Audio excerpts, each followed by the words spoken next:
Welcome back to the channel. This is a model that's going to help you understand which kind of clients to pitch, how to network with them, and how to grow your freelance business. I'm titling this one How to Find the Right Clients because there are a lot of clients out there that seem right for you, but once you run them through this model, it might become clear that they are not right for you. Alternatively, there are other kinds of people that you should be networking with that you might not be thinking of right now. This model is going to show you that. I call it the need and value model. So let's jump into it. We've got a pretty normal axis right here. On the top, we're going to call this need.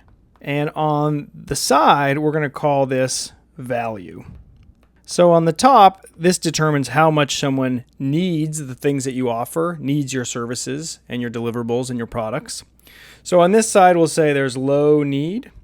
On the right side, we'll say there's high need. And we'll just imagine the closer it gets to the right, the higher you need it. We'll do the same thing on this side. There's value. So we'll imagine down here, there's low value. Someone doesn't really value what you do or what you offer. But then up here, there's high value. They're really into what you're doing. They value your services a lot.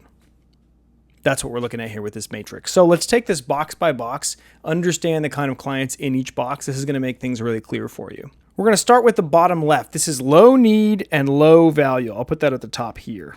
All right, you got that? Low need, low value. These are people who don't really need what you do. They don't value what you do. They don't understand what you do. This is not your ideal client base. Now, I don't imagine that many of you are spending a lot of time with folks like this who don't need what you do and don't value it, unless it's family members or people, at your current job who just totally don't get it. But for the most part, most people aren't going to be pitching people who don't value what they do and don't need it, right? So let's say, for example, you're a videographer.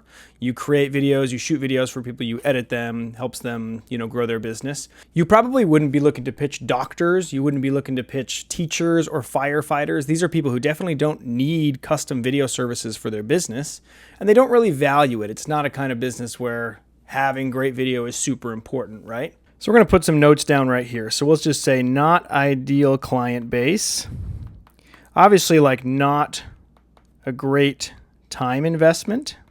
Examples could be doctors, they could be teachers, they could be firefighters. These are all people who don't really need video services. They don't really value it. It's not something that they're splurging on or doing it, right? It doesn't really even affect their business at all. So I wouldn't imagine that you're spending a lot of time pitching people in this bottom left quadrant, the low need, low value, right? We don't really need to worry about this lower left corner. The corner we do need to worry about is this lower right corner. This is where I wasted a lot of time early in my freelance career. This is high need, but low value. If you're a videographer, people in this group could be small businesses, they could be nonprofits, they could even be medium-sized businesses or large businesses that just don't have video as part of their marketing strategy. I wasted a ton of time pitching clients in this quadrant early in my career because I thought it was like an easy no-brainer for them to bring me on. I was managing social media accounts for brands and businesses when I started my freelance career, so I went and looked for businesses on Google Maps that didn't have good social media or any social media at all. And I pitched them. I said, I can run your social media. I can help you grow social media. You don't have it. You obviously want it. So let me give it to you, right? But that was my biggest mistake. The reason they didn't have it is because they didn't want it. They didn't want it because they didn't value it.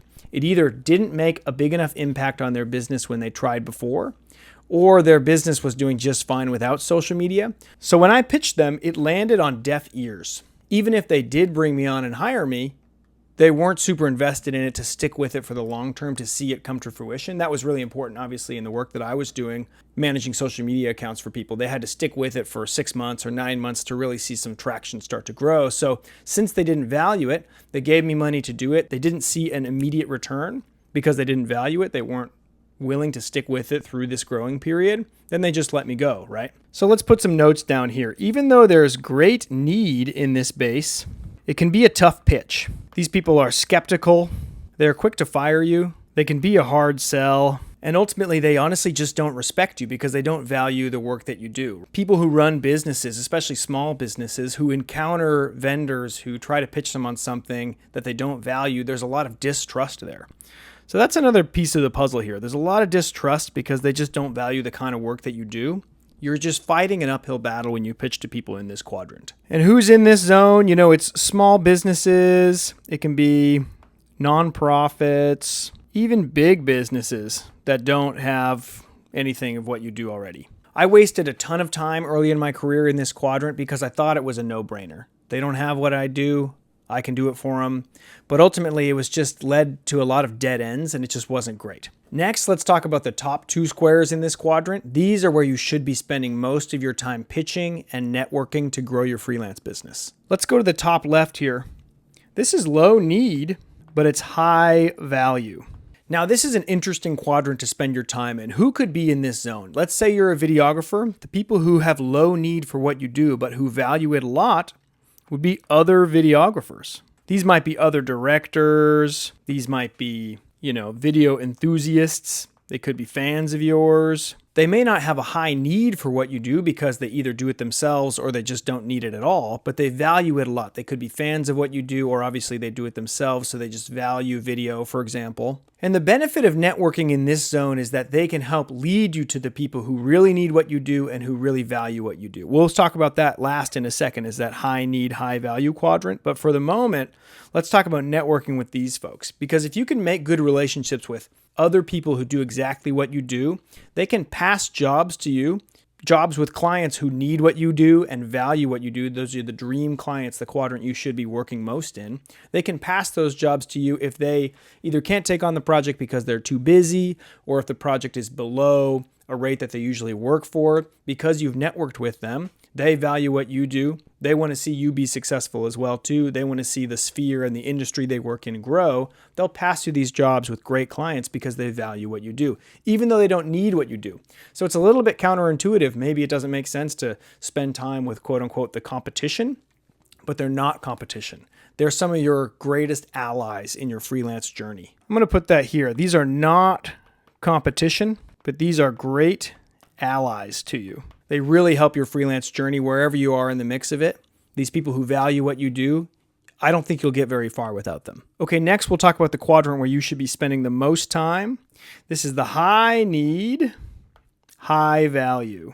These are your dream clients. Who could be in this category here? It might be brands who are already spending on what you do. It could be agencies who need to bring on a lot of freelancers to service their clients. I talked about that recently in another video. You should check it out on my page. These could be founders who want their story told. If you're a videographer, that might make sense for you. These are the people who really need video content if you're a videographer, or if you're a graphic designer, people who really need graphics, or any kind of freelancer. These are the people who really need what you do and they value it. They're willing to spend money on it. Now, here's something that's counterintuitive, because when I started my freelance career, I did not look enough in this sector here, because when I was managing social media accounts for brands and businesses starting out, I would look at companies that had great presences on social media, who were being very consistent with their social media posts. And I thought to myself, well, I'll never work with them. They're already set. They're already sorted. They have someone who's doing that already. I don't need to pitch them. I'm going to pitch the people who need what I have to offer the most. But the reality is the reason that these companies had what I did is because they valued it.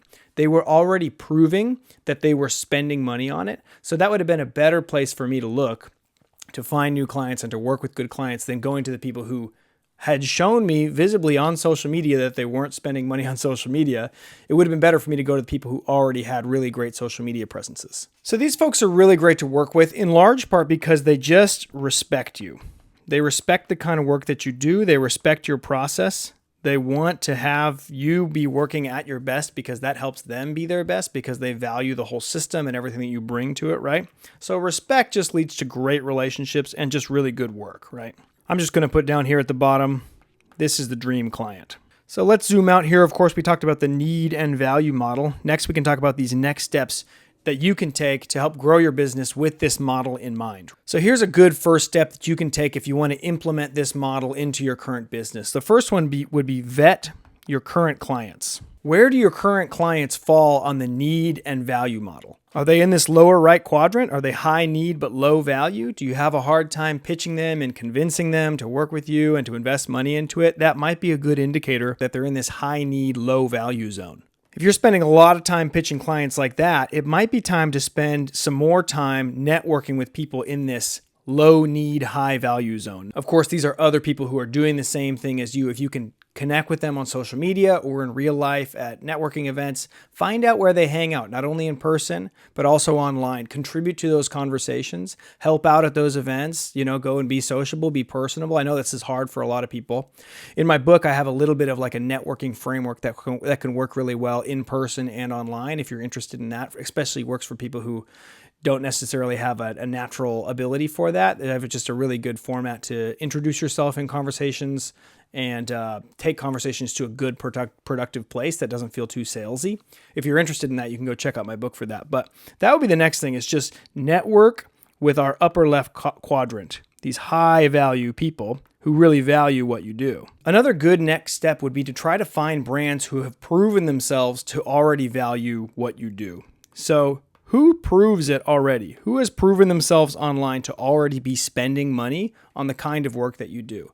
If you're doing the kind of work, freelancing, that's creative work that gets published on social media pages or on websites, etc., then it's pretty easy to do that research and find these brands that value what you do. Now, of course, it becomes a trick of connecting with them, finding them, getting in their inboxes, showing them your portfolios, showing them that you're available. That would be the next step there if you want to connect with this group of high need, high value clients. Thanks for watching. If this video was helpful for you, I have 2 things that you might really enjoy. Number 1 is my email list called Freelancers Only. Every Tuesday at 2 p.m., I send a short essay with practical tips and stories from my career that helps freelancers. It helps freelancers live better creative lives. Over 2,000 other freelancers have signed up for it. You can sign up for it at the description in this video. You can go to my website and find it there as well too. I'd love to see you there. Goes out, it's totally free, goes out every Tuesday at 2 p.m. The next thing you might really enjoy is my new book. This book came out just over 1 year ago. It's called What Gives You the Right to Freelance. This book has 50 short chapters, again, sharing stories and practical pieces of advice from my career so far. It's split up into 5 parts: getting started, pitching, doing the work, client care, and work-life balance. Now, I talked a little bit earlier about the networking process in here. There's a whole chapter about networking, how to do it in person, how to do it digitally. So if you're looking to connect with these high-value clients, or even these low-need, high-value connections in your industry, that book could be a great place for you to start. You can pick it up on Amazon. It's also available on Kindle if you're based not in the United States. And it's available as an audiobook too. I read the audiobook. So if you like my voice, you can hear it for another 6 hours or 4 hours or however long it is. I think it's 4 hours. Thanks so much for watching the video. If you could take just 2 seconds and subscribe to the channel, that would help me a lot. Hope to see you soon.